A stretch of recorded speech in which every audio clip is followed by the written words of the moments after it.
G'day, Starlo here. Welcome to episode 4 of my Cutting Edge Fishing Wisdom podcast. Come on, let's go fishing. The hairs on the back of my neck suddenly stood up. Half a second after my oversized swim bait had splashed into knee-deep water, there'd been a rolling boil and a big swirl several metres beyond it in even shallower water. This was immediately followed by a fast-moving bulge, tracking straight for the slowly sinking lure. I cranked the reel handle fairly quickly 3 or 4 times, then paused. As I did, there was an almighty wrench on the braided line. I stabbed the rod up, but its tip stayed down, and the tightly set drag squawked in protest as the rod began to buck in my hands from a series of violent, angry headshakes. The shallows erupted as the hefty predator threw its bulk almost completely clear of the surface. I knew what was coming, and my shaking fingers fumbled to back the drag off. As I did, braid began to pour from the spool in a sustained burst as the hooked fish bolted for the deeper channel out to my left. The fight was on. So, am I recounting hooking a big barramundi in the shallow margins of a northern dam, or perhaps a metre-long threadfin salmon on a tropical sandflat? Nope, it's neither of those. In fact, I'm actually describing exactly the sort of encounter I've experienced multiple times in recent years while chasing one of the most common, widespread and popular estuary and inshore species found in our southern waters, the not-so-humble flathead. But not just any flathead. I'm talking here about the adrenaline-pumping pastime of pursuing big, dusky flathead in skinny water. What do I mean by big? Well, any dusky over 70 centimetres is a nice fish, but these days I don't regard them as truly big until they top about 85 centimetres and weigh more than 10 pounds in the old money. From there on it starts to get really exciting. Just how large they can potentially grow is a matter of never-ending conjecture, folklore and argument. Certainly a relatively small handful of genuine metre and metre-plus dusky flathead are caught and properly measured each year. I call these fish unicorns, and for those of us who hunt big flatties, they're the holy grail, one that most of us will never actually achieve. Metre-long flathead are much rarer than most people are willing to accept. We all know excitable types who've seen half a dozen of them in a morning, or who hook and lose a metre every other weekend, but the fact is, very, very few of those ones that got away would have come anywhere near kissing the genuine 100 centimetre mark on an accurate measuring mat. There are plenty of 80s out there, but a lot less 90s, and when you get over the 95 centimetre mark, the numbers plummet. Having said all of that, I'm still willing to accept that there may well be a few genuinely scary freak fish swimming out there somewhere. Duskies of 1.1 or possibly even 1.2 metres in length that weigh as much as 10 kilos or more. Certainly they lurk in the dark depths of my imagination and appear regularly in my dreams, chasing frightened children out of the shallows as they hunt down my hapless lure. Maybe one day I'll actually cross paths with such a beast. Until then, I'm happy to fish in the real world and delighted to call an 80 centimetre flatty a big one. Flathead of one sort or another consistently place in any top 5 listing of Australia's favourite recreational fishing targets. This is especially true along the eastern seaboard, from Queensland to Tasmania. While there are multiple species of flathead living in these waters, it's the dusky flathead that's king along the east coast, and with good reason. Duskies are not only abundant and widespread, ranging from the tropics to Bass Strait, they're also the largest members of the clan. Furthermore, they can be caught on everything from a simple hand line baited with a frozen prawn to the most sophisticated of lure and fly gear.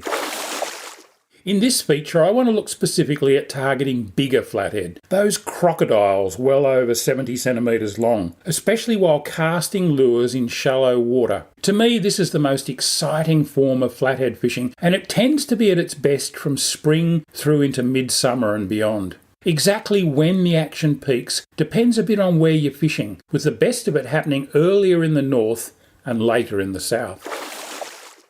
For many anglers, pinning a really big flatty is simply a welcome bonus or a lucky accident that happens very occasionally while they're targeting average fish, be they smaller eating-sized flathead, bream, whiting, estuary perch, or whatever else. If you're really lucky, you might happen to hook into a couple of larger flathead every year while you're chasing those other things. Just occasionally, perhaps once every few seasons at most, one of those bigger flatties might be a genuine unicorn in the 85 to 95 centimetre plus range. In my opinion, and it's one based on years of careful observation, these rather sporadic and haphazard croc captures don't truly reflect the relative and growing abundance of bigger flathead in many of our estuary systems. I believe that there are a lot more of these special fish out there than are being hooked. For me, the take-home message from this is the fact that really big flathead are no pushover. They're a specialist target, just like mulloway. Anglers who deliberately set out to find and catch them and who tailor their gear and techniques accordingly will encounter a lot more big flathead than generalist, scattergun, whatever comes along type fishers. This is a lesson I've learned the hard way, because for a big chunk of my life, I was one of those people who didn't catch many big flatties. But now I've seen the light.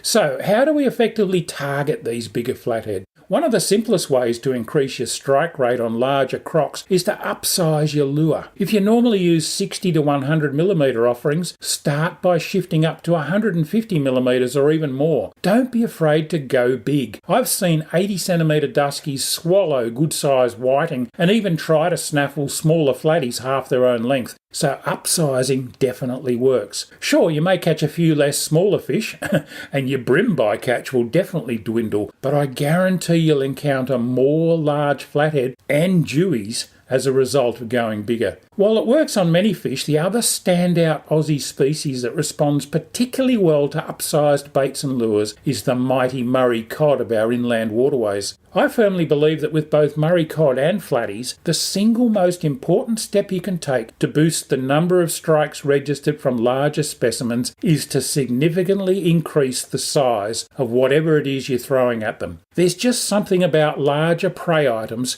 that pushes their buttons. The fact that the biggest flathead or Murray cod in any system are mostly seen by casual anglers when these whoppers suddenly materialise and try to eat something smaller that's already been hooked simply reinforces this message. These peak predators prefer and actively seek out larger prey items. So think big. The other interesting parallel between big flathead and large Murray cod is the fact that both fish spend a lot more time hunting in considerably shallower water than you might expect. There are three main reasons for this behaviour. Firstly, larger fish have less to fear from predators, especially birds, than smaller ones do, so they're less cautious about entering the shallows. Secondly, shallower areas heat up quicker on sunny days, and large predators regularly seek out warmer water to increase their metabolic rate, just like the lizards and crocodiles that big flathead get their nicknames from. Finally, there's often simply more food in the shallows than there is out in deeper water. Think about this shallow water phenomenon for a moment and let it really sink in. It may seem counterintuitive at first glance, especially if you were raised on popular notions of searching for those legendary deep holes when chasing big fish of any type. The truth is that a lot of very large fish spend much more time in shallow water than many people realise. At least as importantly, if they're in shallow water, they're likely to be actively hunting for food. Sure, big cod, mulloway or flathead will lie up and rest in those legendary deep holes, but often they're relatively inactive and therefore harder to catch while they're in those spots. By contrast, fish hunting in the shallows are switched on, fired up and usually catchable.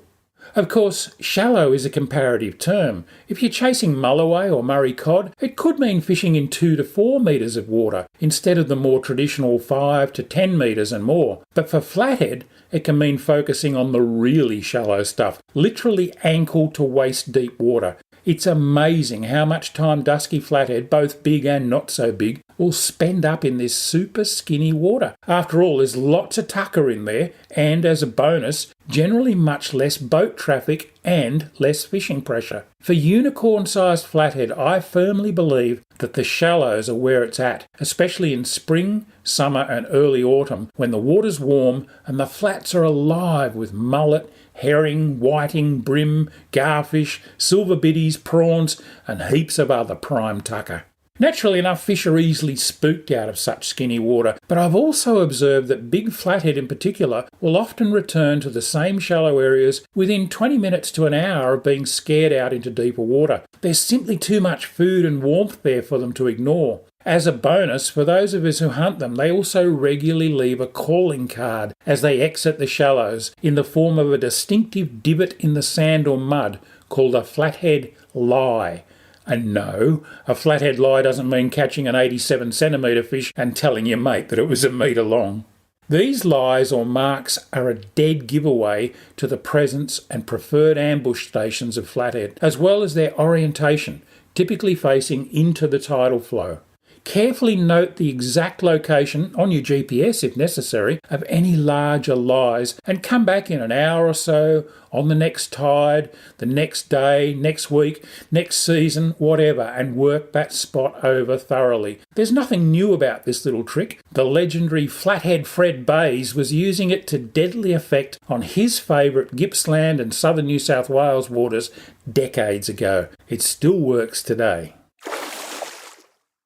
Putting these lessons about big lures and shallow water together moved me a lot closer to unlocking the secret to pinning those unicorns on a far more regular basis. However, the final critical piece in this puzzle finally fell into place for me during 2017 when I read a magazine column by Queensland fishing writer and renowned trauma surgeon David Green. Greeny's column detailed a technique pioneered by a handful of switched-on southeast Queensland estuary fishers who were targeting jumbo flathead with great success in shallow water, mostly while using oversized, soft stick baits.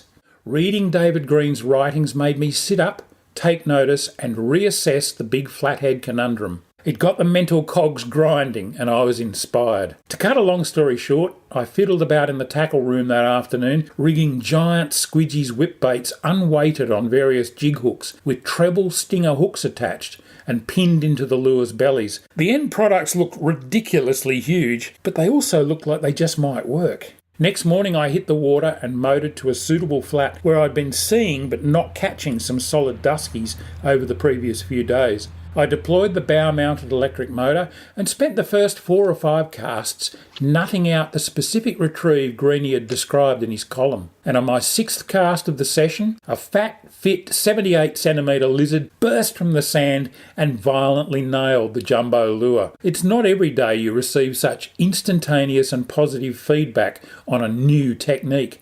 Since that breakthrough moment, courtesy of David Green and his mates, I've played around a hell of a lot more with this rather radical technique, adding a few of my own little twists and wrinkles and fine-tuning things along the way. The results have been nothing short of spectacular. Alongside the rapid development of techniques based around these oversized, unweighted or lightly weighted soft plastics has come a parallel boom in the use of hard-bodied swim baits, glide baits, wake baits, surface lures and shallow-running floating diving minnows to target croc-sized flathead in shallow water. Suffice to say it's produced a boom fishery and more keen anglers are getting on board every year. Meanwhile, lure makers are scrambling to keep up with all the developments and the demand.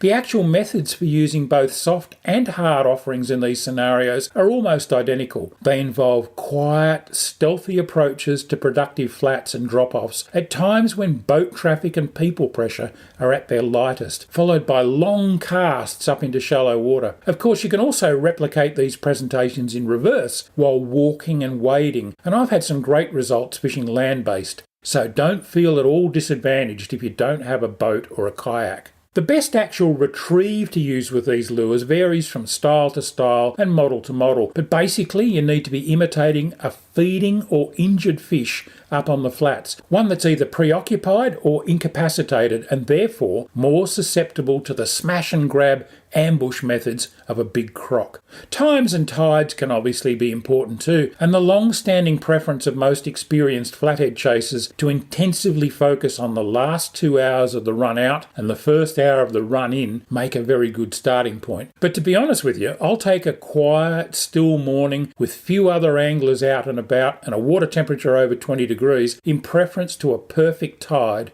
any day of the week. Having said that, tidal flow will dictate the orientation of any flathead lying in wait. They will always face into any flow or current, and they typically expect their prey to be either travelling with the flow or across it. Effectively attacking a concealed flathead with a lure that suddenly emerges from directly behind it or straight overhead is a great way to spook them. Bear this in mind when lining up your drifts, walks or wades. And if you're wading, be as quiet as you possibly can. I use both bait caster and spin tackle to target jumbo flathead in shallow water on lures. Both styles of gear work well. Personally, I love the added control an overhead reel provides when fighting big, powerful fish, but there's no doubt that a spinning outfit offers greater flexibility and ease of use, especially if you need to punch bulky, relatively lightweight lures into any sort of breeze. You don't need heavy gear, huge line capacities or super sophisticated drag systems to handle even the largest of flathead. Standard 2000 to 4000 size threadline or spinning reels are perfect, especially when matched up to 2 to 2.2 metre spin sticks. Make sure your rod has enough poke and backbone, not only to cast big bulky lures, but also to set hooks in hard fish jaws, sometimes at long range. For this task, I'd rather a rod that was a tad too stiff than one that's soft and sloppy in the tip. I normally run 10 or 15 pound braid as my main line. You could certainly go lighter, but as this outfit is also my weapon of choice for targeting mulloway, I'd rather a margin of safety. Keeping fight times short also reduces stress to the fish, making for better post-release survival rates. Braid of this rated strength is skinny and casts well, but it has the authority to dictate terms to any fish likely to be encountered in these scenarios. Leader construction is important too. Because we're dealing with shallow and often very clear water, I believe there's a significant advantage in maintaining a reasonable degree of separation between the more visible braid and the lure. I'd never use less than a full rod length of leader for this caper, and I actually prefer 2 or even 3 rod lengths at times. That means casting the connecting knot off your spool on every throw, so that knot needs to be as slim, compact and unobtrusive as possible. My preference here is for an FG knot, but a well-tied and closely trimmed Slim Beauty, double uni or even an Albright will do the job. Tie the knots you know best and trust completely. Because the leader knot is being cast off the spool, I don't like to go too heavy with my choice of leader material. I find that 6 to 8 kilo clear fluorocarbon or nylon is fine for the task and enhances the finesse and subtlety of the whole presentation. To prevent big flathead chewing or sawing through that relatively fine leader, I invariably add a short bite tippet of 10 to 15 kilo material, either clear nylon or fluorocarbon, and then tie my lures to this. This bite tippet only needs to be 20 to 30 centimetres long at most and could be connected to the main leader with a small black swivel, a small solid ring or, preferably, a compact trustworthy knot like a well-tied Albright. Seriously large flathead are special, valuable creatures. Despite some damaging misinformation that has done the rounds over the years, they are not infertile like your grandma. In fact, they produce massive quantities of eggs each year. Yeah, they're all females, and the bulk of those eggs are perfectly viable. This makes them super breeders and incredibly important to the future of our sport. Catch and release is really the only way to go. But oversized flathead are also just a little bit scary. Their weight and sheer strength comes as a shock to many anglers as they thrash wildly in a knotless net or on the deck of a boat. They can quite easily cause nasty injuries with their teeth or gill cover spikes, and especially with any swinging hooks. They can also hurt themselves badly at this stage, dislodging scales, splitting fins, damaging eyes, and so on. Having a game plan in place and the right tools at hand minimises all of these risks to you and the fish. Make sure you have that big knotless net, some soft gloves and long-nosed pliers handy, and only ever place these fish on damp marine carpet or a wet towel, never a hard, dry deck. You can use lip grippers, but I'm not a huge fan, as too many people treat these things as handles to throw fish around and hold them up, often damaging their jaws and internals in the process. If you do choose to use one, use it with care and support the fish's weight at all times with a hand under its belly. Once a big flatty is safely contained in a large landing net, keep her in the water while you get yourself organised to unhook, measure, photograph and release the catch. Once the fish has been unhooked, hold it in the water by the bottom jaw, facing into any current. Don't push it back and forth, just face it into the flow and allow it to recover its strength. This is another good opportunity to snap a few more photos. Chances are the big flatty will soon bite down hard on your gloved hand and kick strongly. At that point, simply release your grip and allow the fish to swim away. I guarantee that what you'll be feeling at that moment is one of the greatest highs in fishing. Of course, there's so much more I could tell you about the many nuances of targeting XOS flathead in skinny water on lures, but I've simply run out of space and time here, and I do apologise for that. However, I've written an entire ebook on the subject called Chasing Unicorns, and you'll find a link to it hereabouts. If you're serious about your croc hunting, I strongly recommend you get hold of a copy. There's a lot to know, a lot to learn, and many pieces still to add to the evolving picture, all of which I find rather exciting. Who would have ever guessed that the humble dusky flathead could provide us with so much entertainment and so many wonderful challenges? Long live the mighty croc. Be sure to check out all the content on my Starlo Gets Real YouTube channel, as well as my Starlo's Fishatopia Facebook page and Instagram account. And if you'd like to help me produce more instructional content like this in the future, please consider buying me a coffee or shouting me a beer. Just go to buymeacoffee.com/Starlo to find out how. Until next time, tight lines.